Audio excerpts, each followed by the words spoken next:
আপনি দেখেন মৌলবীরা কত বিশ্বাসঘাতক। তুমি যে লেবাস পরে আলেম দাবি করতেছো, এই ভারতে এটাকে ওপেন করার ক্ষমতা দিছিল কে? গরিবে নওয়াজ না আসলে তোমার মতো মৌলবী পাঞ্জাবি হইয়া লেকচার মারতা। কথা কয় না? আমি মুফতি হতে পারতাম? মাদ্রাসা থাকতো? মুহাদ্দিস হতে পারতাম? আমরা কি এদের মতো? আমরা এই ধর্ম বিক্রি করে চলি, আমরা এটাকে পুঁজি করে চলি। আর ওনারা সর্বস্ব ত্যাগ করছেন। ওনার কত সঙ্গী যে শহীদ হয়েছেন হিসাব নাই তো। গরিবে নওয়াজ শুধু রুটি খায় নাই, ওনার বহু সঙ্গী শহীদ হয়ে গেছে। বিভিন্ন জায়গায় দাওয়াতে গেছেন, ওনাদেরকে শহীদ করে দেওয়া হয়েছে।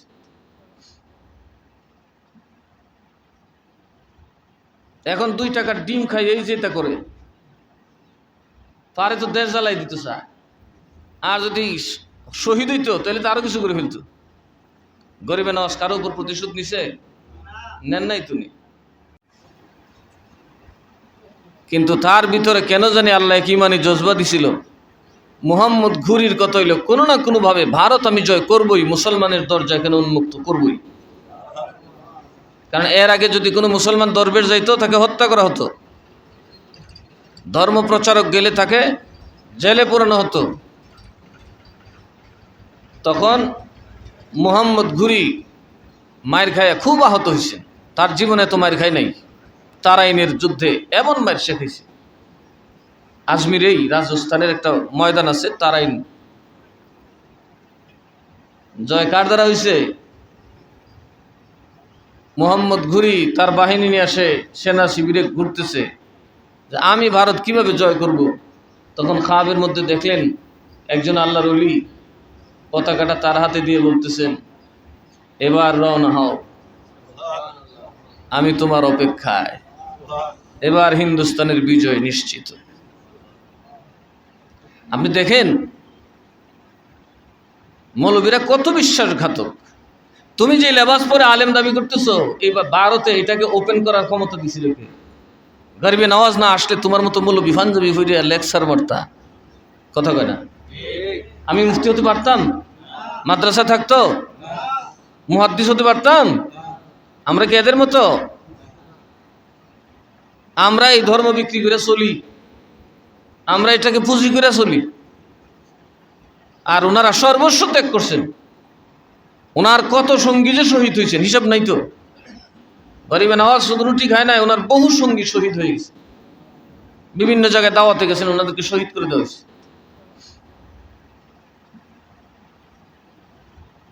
এখন 2 টাকার ডিম খাই এই যেটা করে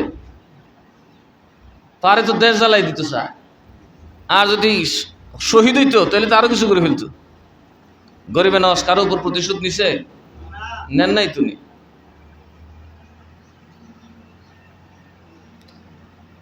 উনি যখন দাওয়াত করলেন, স্বপ্ন দেখলেন, দেখে উনি রওনা দিলেন। সৈন্যদেরকে বললেন, আমার অনুগত কিছু যোদ্ধা আমার সাথে আসো, আমি আগে ওনাকে তালাশ করে বের করতে হবে, নিশ্চয়ই উনি হিন্দুস্তানের ভিতরে আছে। তারাইনের বাদশাহ ছিল রাজপুত, পৃথ্বীরাজ অত্যন্ত শক্তিশালী বাদশাহ ছিল এবং এরা কট্টর।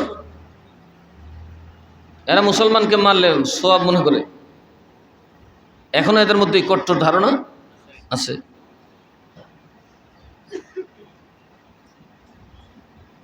উনি ভিতরে ঢুকলেন, ঘোড়া বিক্রি করবেন। কি বিক্রি করবেন? ঘোড়া ব্যাপারী, ঘোড়া ব্যাপারী।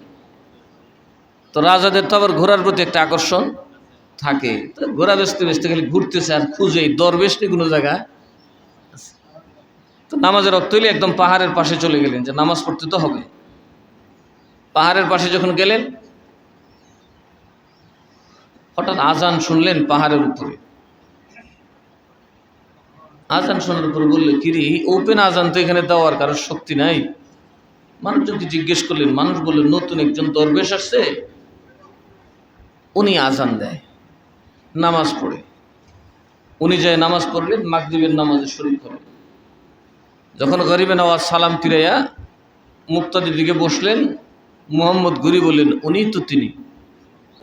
গরিবে নওয়াজ ওনাকে দোয়া করে দিলেন, এবার তোমার রাজপথ খোলা।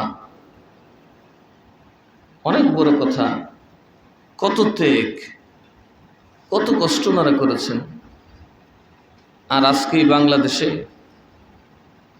যা মুখে আসে মৌলবীরা তাই বলে। তো যে সন্তান যৌবনের গর্বে, যৌবনের দর্পে নিজ পিতাকে অস্বীকার করে, তার যেই পরিণতি এসব আলেমের হবে সেই পরিণতি, ঠিক না? অনেক সন্তান আছে না, যৌবন সুন্দরী স্ত্রী পাইয়া তার যৌবনের চাকচিক্যে বিশ্বাসী হয়ে তার মা বাপকে সে খবর নিতে চায় না, অস্বীকার করে। কতক্ষণ কয় করে কি করে না, তুমি আবার কেনা, তুমি কি করছো, যা করছে আমি করছি। অথচ তার জন্মটা ওই মা বাপ যদি ছোটবেলায় কুলে না নিত, কুত্তাই খাইত, শিয়ালে খাইতো, ঠিক না? ঠিক। আজকে আমরা বড় বড় কাফের মুশরিক থাকতাম, আর আমাদেরকে যারা এত কষ্ট করে, এত পরিশ্রম করে জীবন বাজি রেখে মুফতি মুহাদ্দিস হওয়ার সুযোগ দিয়েছেন, আমরা তাদেরকে বলি ভুয়া। তার মানে আমার বাপকে আমি বললাম ভুয়া। তো যারা নিজের বাপকে ভুয়া বলে, জন্মদাতাকে অস্বীকার করে, তারা কখনোই সম্মানের অধিকারী হতে পারে না। আমি বলি স্পষ্ট, মস্তিষ্ক বিকৃত। কি বিকৃত?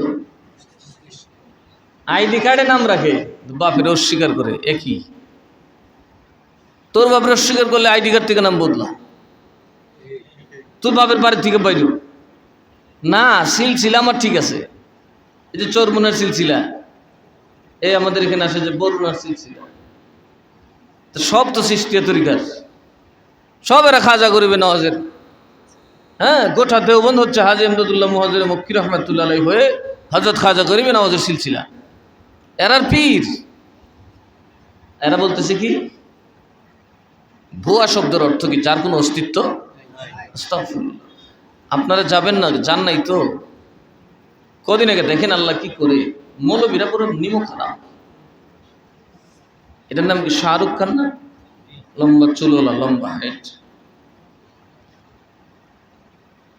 শাহরুখ খান হইতো না সলমান খান? লম্বা, ওই লম্বা লম্বা চুল, শাহরুখ খান। এই ব্যক্তি তো যাই হোক, দুষ্টামির দিক দিয়ে তো বিশ্ব সেরা, ঠিক না? সে তো ওই পথে অনেক অগ্রসর, বলতে গেলে বিশ্ব সেরা না। সে একটা ইন্টারভিউ হচ্ছে, একজন জিজ্ঞেস করতেছে, সে বলল আমার জীবনে একটা চমৎকার অভিজ্ঞতা আছে। কি? আমি গেলাম খাজা গরিবে নওয়াজের দরবারে, তখন আমি স্টান না, জেনারেল একজন পাবলিক ছেলে।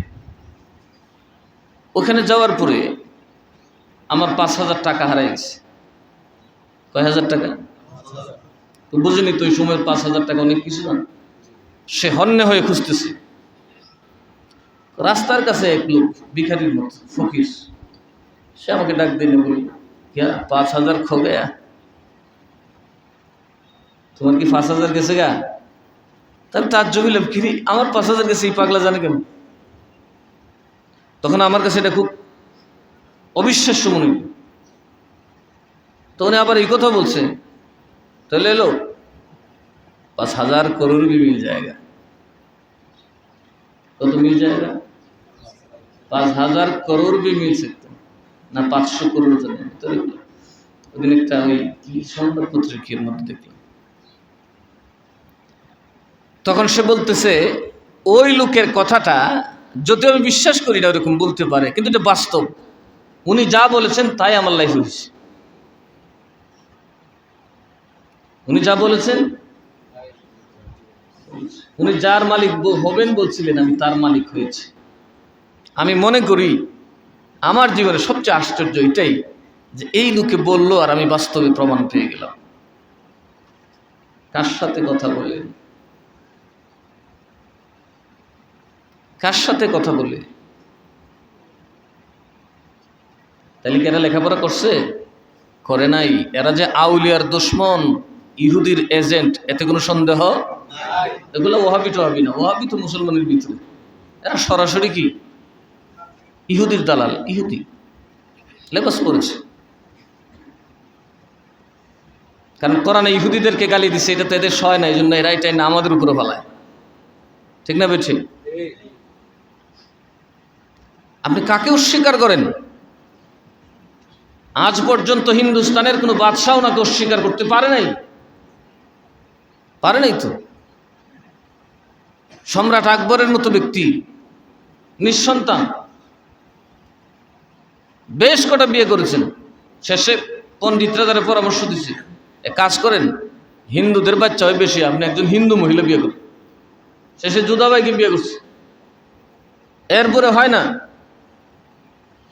সেলিম চিশতি দেখবেন, ওই প্রাচীরটা দেখলে আপনার কলিজা চমচম করবে, চমচম করবে। ফতেহপুর সিক্রি দেখলে আপনার পায়জামা করবে, বাবার এটা জিবুর। সেই গেইটের একদম দরজাটার মধ্যে যিনি শুয়ে আছেন তিনি আল্লাহর ওলি হযরত সেলিম চিশতি রহমাতুল্লাহ। একদম শান, আলী শান। তাজমহলে যে পাথর, ওনার মাজার শরীফে সেই পাথর দিছে শাহজাহান।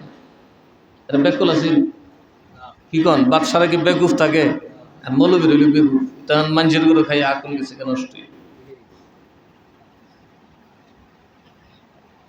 এই যে লাফালাফি করতেছে, ইলেকশনে খাড়া করে দিন, 2টা বুটও হইতো, দিব আমরা রে বুট। আমাদের যোগ্যতা অনেক নিচে চলে গেছে, কারণ আমরা অকৃতজ্ঞ। আমরা আমাদের পূর্বপুরুষকে অস্বীকার করি, আমরা আমাদের বাপ দাদাকে অস্বীকার করতে খুব অভ্যস্ত হয়ে গেছি।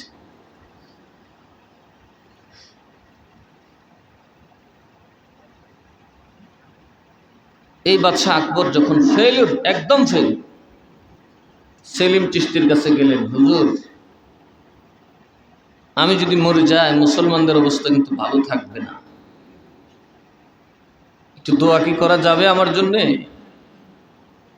আল্লাহর ওলি বললেন, বাবা এত বড় বাদশাহ আমার এখানে আইসা সালার মধ্যে বসছো, তো ঠিক আছে তুমি একটা কাজ করো, গরিবী নওয়াজের দরবারে যাও। আকবর হয়ে গেলে যাবো না, বাড়ি বানাইল। বাদশাহ আকবরের প্রাসাদও আছে সেখানে। উনি একদম আজমি শরীফ চলে গেছে, 180 মাইল হবে সম্ভবত, ধুলি কণায় পায়ে হাইটা গরিবী নওয়াজের দরবারে যায়। আল্লাহ তাকে নেক সন্তানও দিচ্ছে, একটা সন্তান দিচ্ছে, নাম হলো কি? সম্রাট জাহাঙ্গীর। সম্রাট ওনার ছেলে আকবর। তারপরে ঝামেলা হয়েছে, সে শয়তানের ধোকায় পড়ছে। কিন্তু গরিবে নওয়াজের দরবারে সে তখন বললো, তো আমি একটা গেট করে দিই। বললো কেন? আমার মতো ব্যক্তিও যে আশা লাগছে, গরিবে নওয়াজ এই যে আসল বাদশাহ, এটার একটা স্মারক রাখতে হবে না? উনি একটা গেট করছেন, শাহজাহান গেট করছে। বাদশাহ আলমগীরের জীবনীতে আছে। বাদশাহ আলমগীর চেনেন? 50 বছরের বেশি ভারত শাসন করছে। ভারতের সারা পৃথিবীর সম্পদ যা ছিল ওই সময় ভারতের সম্পদ ছিল তার 3 ভাগের 1 ভাগ। এত ধনী ছিল ভারত এই বাদশাহ আওরঙ্গজেবের সময়, যার অধীনে বেশিরভাগ প্রশাসক ছিলেন হিন্দু। আর এখন ওরা সিনেমা বানাইয়া ওনারে বানাইছে বিলেন।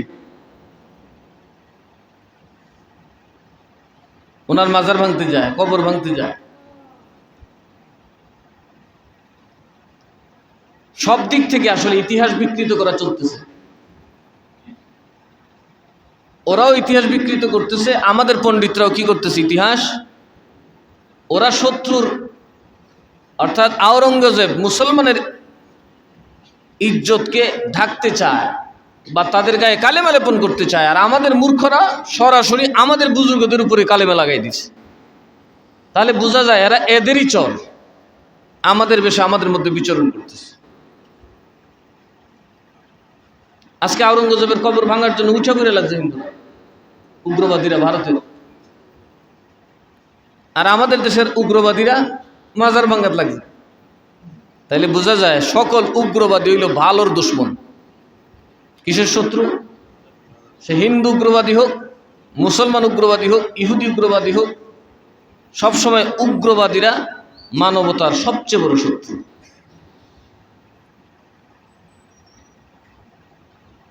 উনি মাজার ভাঙা শুরু করলেন বাদশাহ আলমগীর। উনি কিন্তু মুজাদ্দিদ, সকলের মতে উনি আল্লাহর ওলি। উনি একটা কথা বললেন, আমি মাজারে যায় সালাম দেব, উত্তর পেলে মাজার থাকবে, না থাকলে মাজার কি করব, ভেঙে দেব। ওনার এই সক্ষমতা ছিল। উনি মাজারে গেলেন, সালামের উত্তর আসছে, ছেড়ে দিলেন। সালামের উত্তর নয়, ভাঙে ফেললেন। ভাঙতে ভাঙতে এক আল্লাহর ওলির, মস্ত বড় আল্লাহর ওলির মাজার ভাঙা শুরু করছে। কবরটা যখন মিটাই দিলেন, উনি রাত্রে স্বপ্ন দেখলেন। আল্লাহর ওলি বললেন, কিরে বাবা, তুমি সালাম দিবি, আমি কি নামাজে থেকেও তোমার সালামের উত্তর দিতে হবে? তুমি জানো না আমি কবরে দাঁড়িয়ে সালাতে ছিলাম? আমি আমার কবরে নামাজরত ছিলাম, আমি কি নামাজ থেকে তোমার উত্তর দিব? আর এই জন্য তুমি আমার মাজার ভেঙে ফেললে। তৎক্ষণাৎ তিনি ঘুম থেকে উঠে নির্দেশ দিলেন, মাজার ঠিক করার, বাঙ্গা ভাঙ্গি ছাড়ো। আর বাঙ্গন লাগতো না, কারণ কোনটাত গিয়ে হাত দিব আমার অবস্থা 13টা বাজে যাব। মাফ হোসাই, দোয়া হোসাই, বাড়ির চাই। কারণ এগুলো আল্লাহ পাকের কুদরতের নিশানা।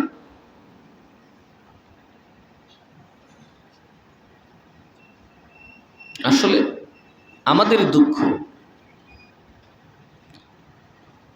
আবার একথা বলে ওখানে দেখবা আমার চ্যালেঞ্জ করবো, বাহাসের চ্যালেঞ্জ। বাহাসটা হাস লাগতো না তো, বাহাস না হইলে তুমি যে হক এটা বুঝুম কেমন? কি বলেন? আদালতের রায় তো আসবে তর্কে, ঠিক না বেঠি? উভয় পক্ষের উকিল থাকবে, তর্ক হবে, জাজ মাঝখানে থাকবে, আসো বসো। ওরা জানে ওরা বাহাসে টিকবে না। সুন্নিদের সামনে টিকার সক্ষমতা এদের নাই।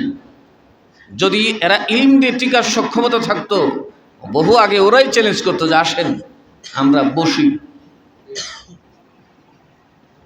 রসুল হাজির নাজির বলে শিরিক। আর এরার পীর ডেলি 10 বার আইসে আর গেছে। এই যে আমাদের পাশের জামে ইউনুসিয়াতে আল্লাহ নবী আইছে,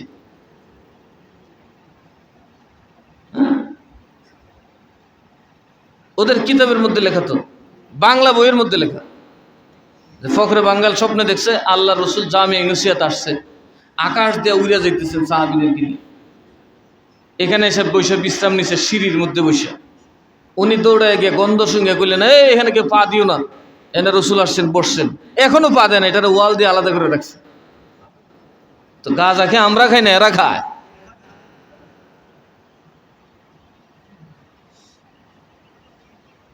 মুফতি নুরুল্লাহ সাহেব মদিনায় গেছেন, উনি বলতেছেন আমি বৈশাখ কোরআন শরীফ পড়তেছি, রসুল আমার সামনে হাজির। সাথের আরেকটা জিগায়, আপনি যে রসুলকে দেখছেন ঘুমে দেখছেন কিনা? কারণ এরা জানে তো যে আমরা তো নবীকে সরাসরি সশরীরে হাজির বিশ্বাস করি। বলে আরে আমি ঘুমেন, আমি তো একদম সরাসরি সোজা, রসুল আমার সামনে বসে আমার সাথে কথা বলছে। তাইলে ওদের ছাত্রদের ফতোয়ায় হয়তো ওরা মুশরিক আর নয়তো মিথ্যুক, ঠিক না বে ঠিক? তাহলে এদের উস্তাদের ইমান আগে ঠিকঠাক করুক।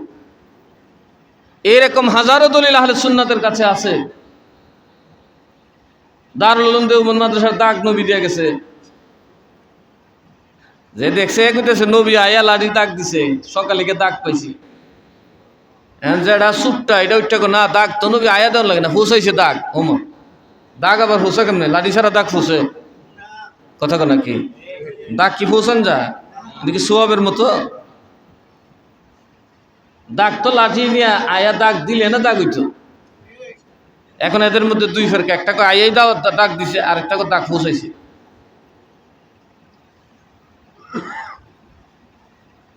সুতরাং এই সমস্ত মস্তিষ্ক বিকৃত আলেমদের কথায় আপনারা বিশ্বাস করবেন না। এদের কথা 2 টাকার মূল্য। গরিবে নওয়াজ ছিল, আছে, ইনশাল্লাহ কিয়ামত পর্যন্ত থাকবে। এদের মতো মৌলবী আজকে আছে, কালকেই দেখবেন, দেখবেন কি হয়, কিছুদিন পরেই দেখবেন মাথায় টুপি নাই, তলে ভাইজামা নাই। আমরা তো অনেককে দেখতেছি, কথা কন ঠিক না বে ঠিক? আমরা অনেকে দেখছি না, যারা মাজার ভাঙতে চাইছিল, কেউ আর ঠ্যাং লইয়া কবরে যেতে পারছে, কেউ আর এই ফা দিয়া ফাইজামা লইয়া যেতে পারছে না। কথা কন নাকি? ধরা পড়ছে না সবাই? কাজেই আমাদের কাজ হবে আউলিয়াদের পক্ষে থাকা। আমরা গরিবে নওয়াজের পক্ষে আছি। বাহাসের দরজা আজীবনের জন্য খোলা আছে। কেউ যদি মনে করেন আপনি সঠিক, আমাদের সাথে যোগাযোগ করবেন। ইনশাআল্লাহ যেই কোনো সময় আমরা এই কথা প্রমাণ করতে সক্ষম, আল্লাহর নবীকে আল্লাহ ক্ষমতা দিয়েছেন, রসুল হাজির ও নাজির হতে পারেন। আর হাজির নাজির তো কোনো বিষয় না, জটিল বিষয়। হাজির নাজির তো একটা সিম্পল বিষয়। এটাকে এত বড় করে নবী সর্বত্র হাজির নাজির, এটা তো বড় করে দেখার কিছু না। আজরাইল আমাদের সবার সাথে আছে না নাই? বাড়িতে ঘরে বাহিরে আছে না নাই? তো আজরাইল যদি সব জায়গায় থাকে, তো আজরাইল কয়জন? কয়জন? আপনার বাপ দাদার আজরাইল এটা না? আদম আলাইহিস সালামের আজরাইল উনি না? উনি সব কটারে চিনে না? কথা বলে না। কিয়ামতের আগের দিন যে গাইব সবটিরই চিনে না?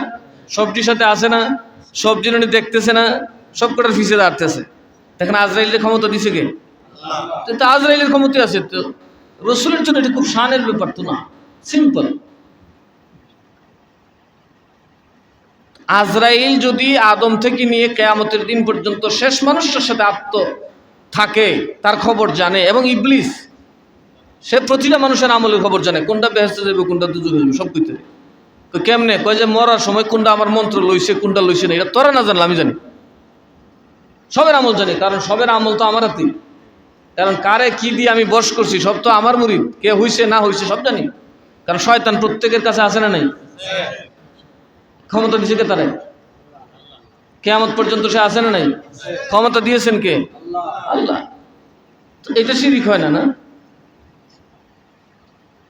এটা শিরিক হয় না? এটা কোরআন শরীফ শিরিক হয় না? এরা কই এটা জায়েজ, নবীর জন্য শিরিক। বলো নবীর পাওয়ার বেশি না আজরাইলের পাওয়ার বেশি? নবীর মর্যাদা বেশি না ইবলিসের মর্যাদা বেশি? এই জন্য আল্লাহ বলেন ইন্না আরসালনাকা শাহিদা, আমি আপনাকে পাঠাইছি দুনিয়ার শুরু থেকে কিয়ামতের দিন পর্যন্ত যত বান্দা দুনিয়ার যাবে সবার সাক্ষী। নবীরা দিবে যার যার উম্মতের সাক্ষী, আর আপনি দিবেন সব কটা সাক্ষী। আর সাক্ষী তিনি হয় যিনি উপস্থিত থাকেন এবং দেখেন। ঠিক না? ঠিক। হাজিরও নাজির, হাজিরও। আমাদের হানাফি মাযহাবের বড় বড় তাফসীরের মধ্যে এটার ব্যাখ্যা করছে হাজির নাজির। আর এই ১.৫ টাকার মৌলবি যা মুখে আসে তাই বলে, এতে আমাদের কিছু যায় আসে না। আহলে সুন্নাতের কাজ হবে মজবুত হয়ে তাদের মোকাবেলা করার জন্য প্রস্তুত থাকা। আমরা বিশ্বাস করি হাতিয়ার দিয়ে ইসলাম প্রতিষ্ঠিত হয় নাই, ক্ষমতা দিয়ে ইসলাম প্রতিষ্ঠিত হয় না। ইসলাম প্রতিষ্ঠা করেছেন আউলিয়ারা তাদের মহা ত্যাগের মাধ্যমে। ঠিক না? ঠিক। আমাদের দ্বারা হয়েছে? পড়েন, কোন ইতিহাস পড়বেন, কোন বাদশার ইতিহাস পড়বেন, কোন রাজার ইতিহাস, সাকসেস রাজা, সফল রাজার ইতিহাস পড়বেন, সবার পিছনে একজন একজন আল্লাহর ওলি ছিল।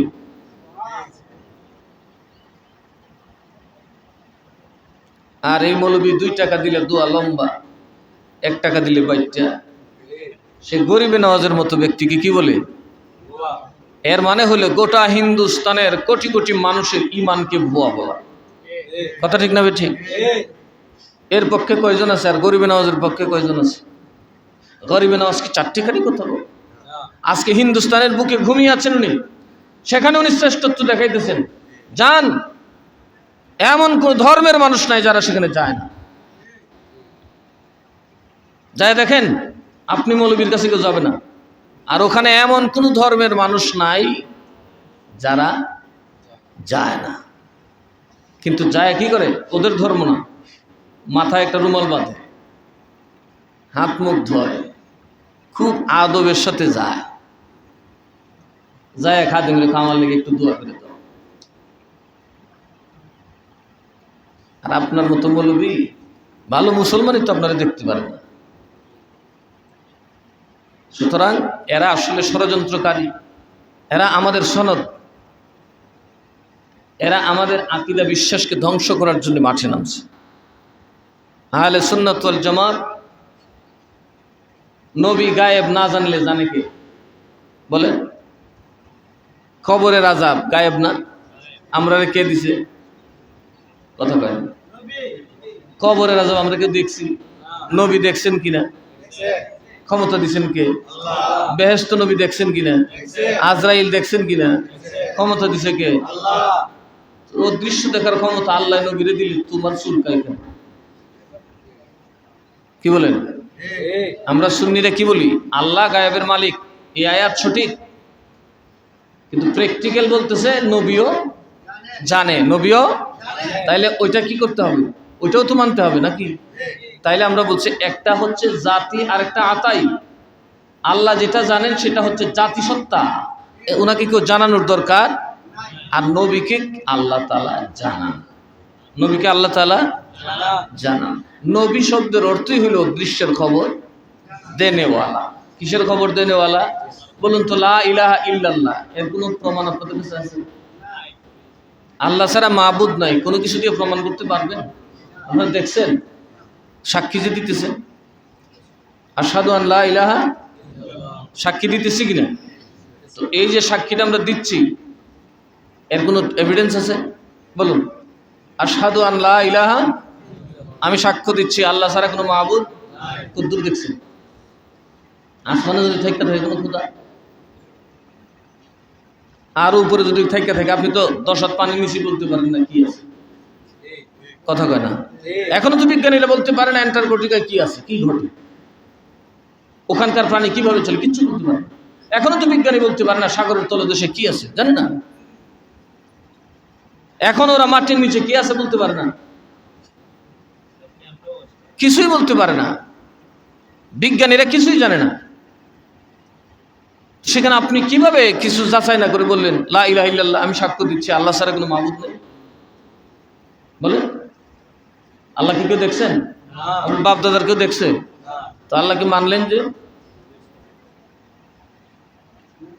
এই অদৃশ্য সংবাদ কে দিয়েছেন? মুহাম্মাদুর রাসূলুল্লাহ। মুহাম্মদ সাল্লাল্লাহু আলাইহি ওয়াসাল্লাম আল্লাহর কি দূত। আমি যদিও দেখি নাই, কিন্তু মুহাম্মদ সাল্লাল্লাহু আলাইহি ওয়াসাল্লাম আমাকে বলেছেন। তো নবী যদি গায়েব না জানতো তো লা ইলাহা ইল্লাল্লাহ দলিল কি? নবী আসছেই তো আমাদেরকে গায়েবের উপর ঈমান আনার জন্য। আল্লাযিনা ইউমিনুনা বিল গায়েব, ইউমিনুনা বিল, আচ্ছা বলেন ইউমিনুনা বিল, যারা অদৃশ্যের উপর ঈমান আনে। তো অদৃশ্য জানলে না ঈমান আনতাম। তো অদৃশ্য আমাদেরকে জানাইলো কে? কথা বলেন, কে? না আল্লাহ আমাদের জানাইছে? আল্লাহ আমাদের উপর কোরআন নাজিল করছে? অদৃশ্য জানাইলই নবী, আর নবী জানে না, এটা কেমন কথা? আসলে মস্তিষ্ক বিকৃত ব্যক্তিদের ব্যাপারে কথা বলতে চাই না, তারপরে কথা বলছি কারণ অনেক মানুষ আপনাদের গাড়িগুলা কাইন্ডলি কিন্তু সরাই দেন, একটু মাটি ফেলাবে গাড়িগুলা, গাড়ির ড্রাইভার যারা আছে কাইন্ডলি একটু ওই সাইডে জায়গা আছে ওইদিকে রেখে দেন, ট্রাক্টর একটু পরে ফেলাইতে গো মাটি। আমরা নামাজ চাইলে কি আমরা সুন্নিরার কিছু রেডি হওয়ার দরকার আছে না নাই? কথা কেন দরকার আছে না নাই? জেহাদ করার দরকার আছে না নাই? এখন হাতে কি লইবেন? লগি বইটা দাও, কোনটা? কিচ্ছু লাগবে না। আমি শুধু আমার বাবা ভাইদেরকে বলি এই মাদ্রাসাকে সহযোগিতা, মাদ্রাসাগুলোকে এস্টাবলিশ করে নেই। নাসিরনগর জামিয়া মতিনিয়া দাঁড়িয়ে গেলে বাতিলদেরকে টর্চ লাইট দিয়ে টিপেও খুঁজে পাবেন না। বললাম তো, কারণ সবচেয়ে বড় হাতিয়ার আল্লাহর কোরআন, সবচেয়ে বড় হাতিয়ার রসুলের হাদিস, রসুলের চরিত্র। সুতরাং সুন্নিদের সামনে জেহাদের একটাই পথ, মাদ্রাসাগুলো দাঁড় করাতে হবে। কথা ঠিক না ঠিক? আজকে চট্টগ্রামের দিকে তাকান, চট্টগ্রামের দিকে তাকান, কওমীদের বিরাট বিরাট মাদ্রাসা, কিন্তু এক জামিয়া আহমদিয়া সুন্নিয়া দাঁড়াইছে। এখন তার অনুকরণে হাজারো মাদ্রাসা চট্টগ্রামে গিয়ে দেখেন চট্টগ্রাম কার পকেটে। 70 লক্ষ মানুষ সুন্নিরাই জবাইতে পারে এক ইজতেমার 10টা সময়।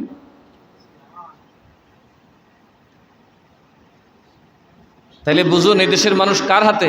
আউলিয়াদেরকে মানে কি মানে না? আরো যেরকম মানে কি মানে না? ভাই মৌলী সব তোমার কথা মানতো শুনতো না। এক লোক তার বাবা আমার সাথে ঝগড়া করছে, উনি হলেন আমির সাহেব। পুলাই যে বাপের দিছে একদম, যেটা বুঝো না এটাই কও, চুপ তাহ।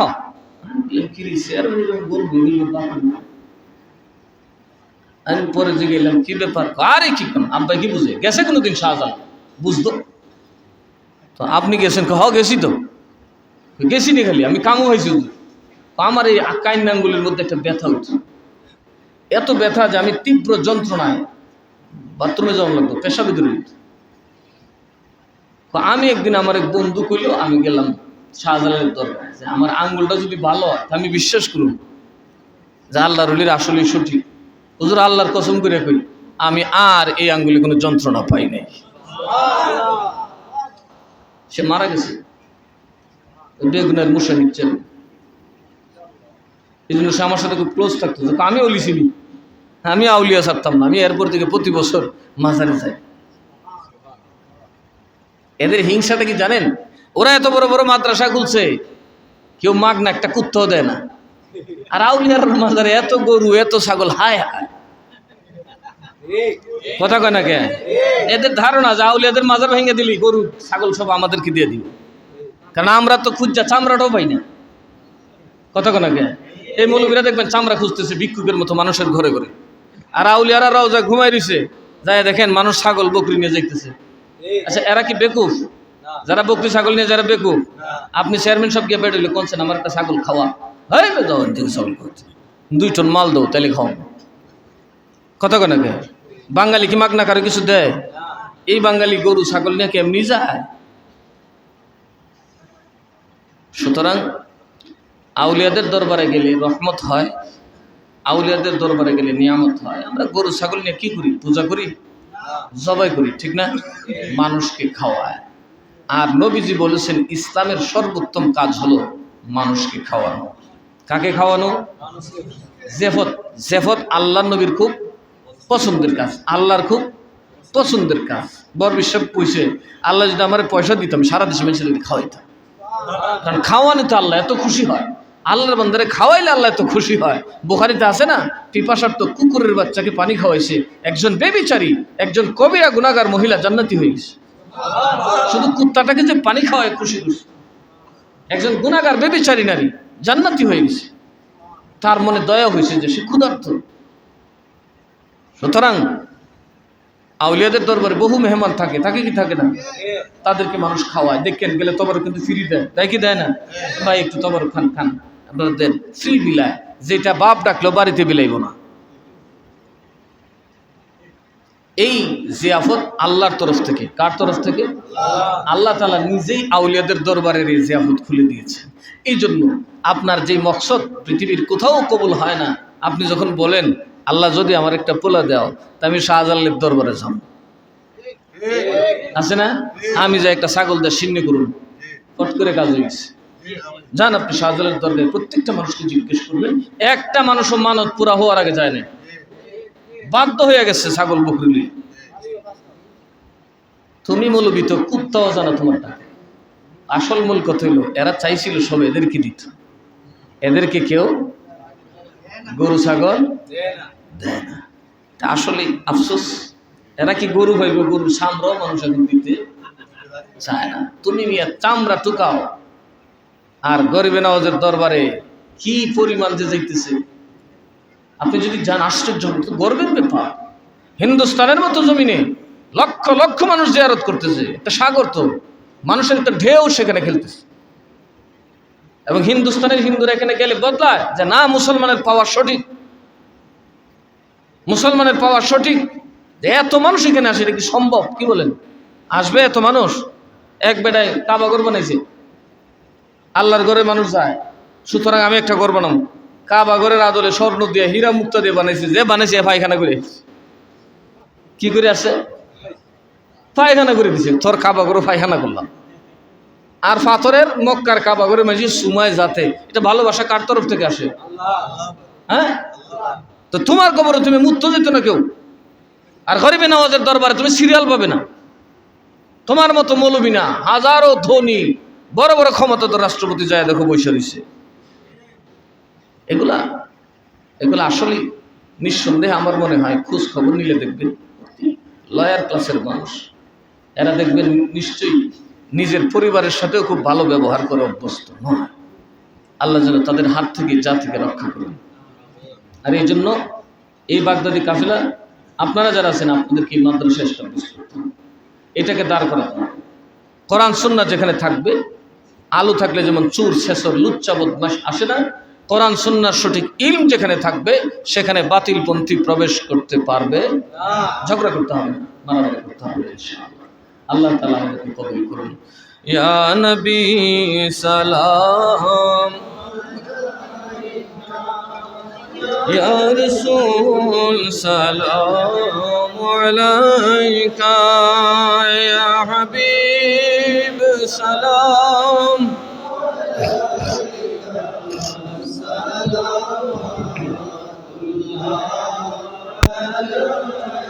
अर्श का कबा मदीना फर्श का काबा मदीना काबा का काबा मदीना जन्नतुल मावा मदीना या नबी सलाम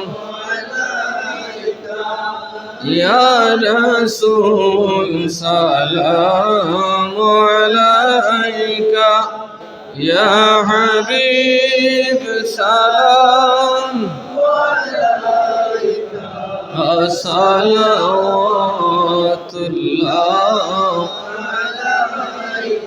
मुस्तफा जाने रहमत पेला को सलाम शुमाए बज़ में हिदायत पे हौसला आज़म इमाम तुक़ा वन्नुक़ा जलवाए शान क़ुदरत पेला को सलाम मुस्तफ़ा जाने रहमत पे सलाम शुमाए बज़ में हिदायत पे